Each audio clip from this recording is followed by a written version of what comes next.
Salut à tous, c'est encore moi, Patrick Duval. Je vous rappelle que sur ma chaîne, je parle de tout ce qu'on peut faire soi-même.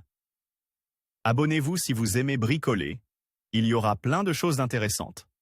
Et maintenant, passons directement au sujet de cette vidéo. L'idée de ce dispositif original est née de la suggestion de voisins qui demandaient de ne pas couper le quart de métal avec un bolgar pendant le sommeil diurne de l'enfant.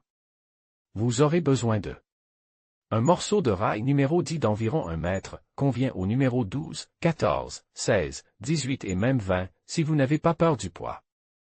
Un morceau de tuyau métallique de 500 à 700 mm, une plaque d'acier de 10 à 12 mm d'épaisseur. Processus de fabrication des ciseaux pour la coupe d'un profil quart.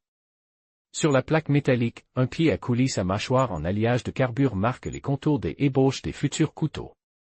Après avoir fixé la plaque dans un étau, une meuleuse d'angle découpe des ébauches d'environ 150 x 100 mm.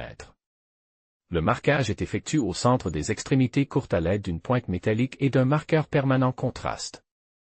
Découper des rainures de 10 mm de large à l'aide d'un disque à découper jusqu'à une profondeur de 20 mm.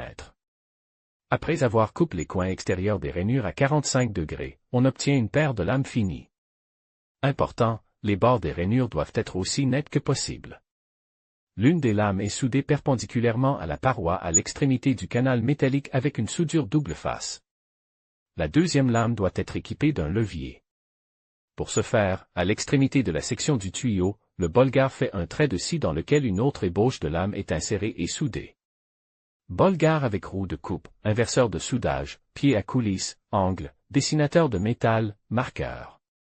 Technologie de coupe d'une barre carrée. L'appareil est posé sur le sol et maintenu par un pied pendant la coupe.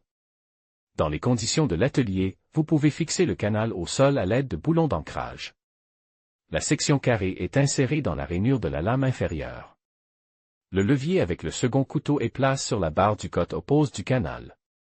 Puis, souvenez-vous du vieil Archimède et tournez le levier de 100 à 120 degrés. Oups!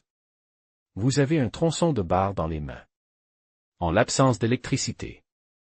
Loin de la prise de courant. Sans scie à métaux. Pour économiser les disques de coupe. En présence de voisins craintifs.